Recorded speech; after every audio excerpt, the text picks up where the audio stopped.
x, well, this is our first theorem that says if we take the pieces on the inside and multiply them together, so 3 times x will equal the other pieces, 4 times 6, and so I can just solve 3x equals 24, and so if I divide by 3, x comes out to be 8. And we can check that real quick by saying the check would be to take 3 times 8 should be equal to 4 times 6, and 24 equals 24, so we did that correctly. So when they're inside, it's not so bad. You just multiply them together, and they should be equal to each other. So now we have two secants again, and this time we're going to multiply the piece on the outside. So we take the piece on the outside times the whole thing. So we got to add these guys together, which gives me x plus 5. So I added the 3 and the 2 together, like terms. That's going to be equal to the piece outside, x plus 1, times the piece on the inside. But if I add x plus 1 and x minus 1 together, you'll notice that the 1's cancel each other out, and I'm left with just 2 x's. So that makes it a little bit better for us. And so there's my setup to this problem. And if I distribute my 3 to both terms, I end up with 3x plus 15. If I distribute my 2x to both terms, I'll end up with, looks like 2x squared plus 2x. And so now I end up with a squared term. So I'm going to move the 3x and the 15 across the equal sign. I do the opposite operations. So minus 3x, and I'm going to subtract 15 while I'm at it. Subtract 15. And you notice I lined them up with their like terms. So my final setup here is 2x squared minus x minus 15. Well, this is pretty hard to deal with, so we're going to have to go through into our quadratic formula in order to solve this. And that's our quadratic formula is this. I'll write it off to the side. Is x equals negative b plus or minus the square root of b squared minus 4ac all divided by 2a. And so there's the quadratic formula, and you need to remember that we have our quadratic formula, the letters a, b, and c come from when we have ax squared plus bx plus c, our standard form of the quadratic equation. So there's our standard form. Looks like this. So I always ask, what's a? Well, in this case, a is the 2. What's b? Well, there's a negative sign in front of the x. Remember, we assume there's a 1 there, so b is negative 1, and c in this case is negative 15. So we always ask that question first so that it makes it much easier to plug it into the quadratic formula. So x will equal negative b, so the opposite of negative 1, which would be 1, plus or minus the square root. If I square negative 1, I'll just put it in there, negative 1 squared, we'll get that answer in a minute, minus 4, the 4 is just part of the problem, so just minus 4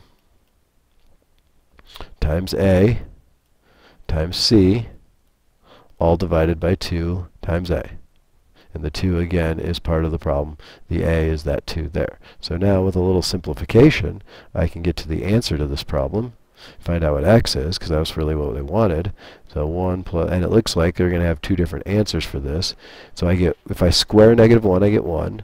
If I take 4 times 2, negative 4 times 2, I get negative 8. And then if I take negative 8 times 15, I believe I get a positive 120. All of that divided by 4.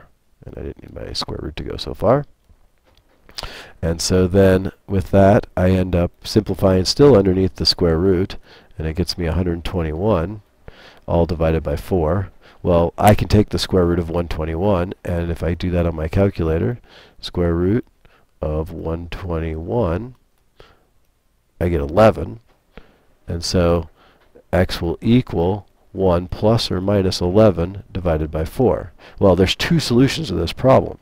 The two solutions are this. X equals 1 plus 11 divided by 4, and x equals 1 minus 11 divided by 4. Well, if I add 1 and 11 together, I get 12, and so 12 divided by 4 is 3, so there's one solution. If I subtract these guys, I get negative 10 over 4, which can be reduced to negative 5 over 2.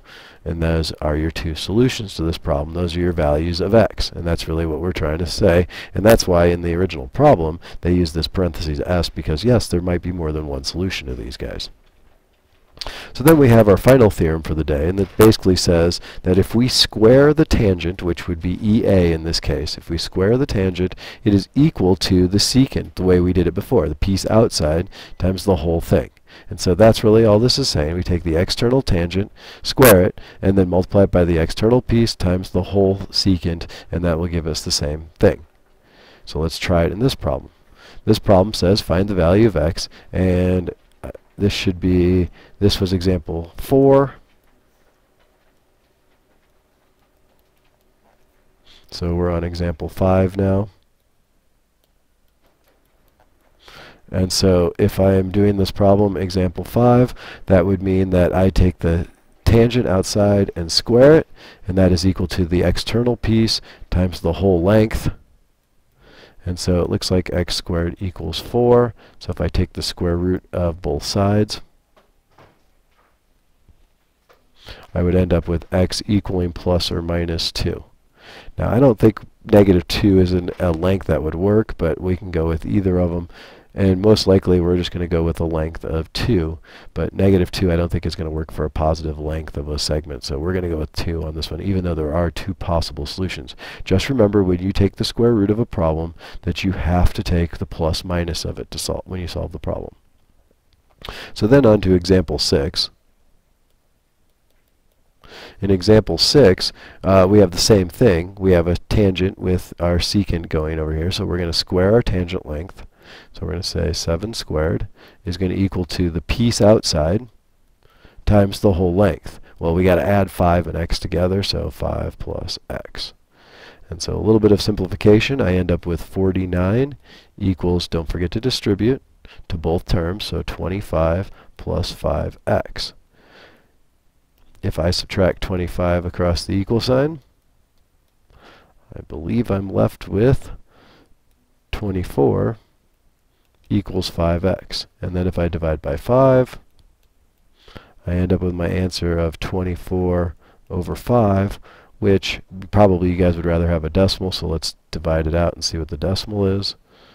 And 24 divided by 5 is 4.8, and that would be the length. 4.8 would be the length of x that we would get when we solve this problem. That's what we're looking for. So then we're on our out here, so this is the last thing we got to do. And with our out today, we have basically two secants. So if we remember our secant theorem, it says the outside piece times the whole length, which would be 40, 22, and 18 added together, will equal the outside piece times the whole length, which would be x plus 29. And so a little bit of solving on this. If I distribute my x to both terms and multiply 18 times 40, I'm going to have to get a calculator for that one. 18 times 40. I end up with 720. So 720 will equal x squared plus 29x, and when I distribute my x to both terms. So again, in this case, quadratic formula is going to be necessary. So x squared plus 29x, and I'm going to subtract the 720 across the equal sign. And so I end up with minus 720 equals 0. So now I got to ask myself, what's my a? My a is 1, my b is 29, and my c is negative 720. And so then I have to go through the quadratic formula, which I'm going to give you guys the quadratic formula and leave this to you. Most likely this one is going to, this out will be the extra credit. The solution to this out will be the extra credit problem on your notebook check for this. So remember, it's negative b plus or minus the square root of b squared minus 4ac, all divided by 2a. And so when you solve this problem and get your solution to it, I will put this on the next homework check as the extra credit, so please make sure that you complete it. Not this part. This part will be part of the problem, but this will be the extra credit when you get the actual solution, when you tell me what x is. So hope you guys enjoyed our last webinar for this unit, and I will see you guys soon.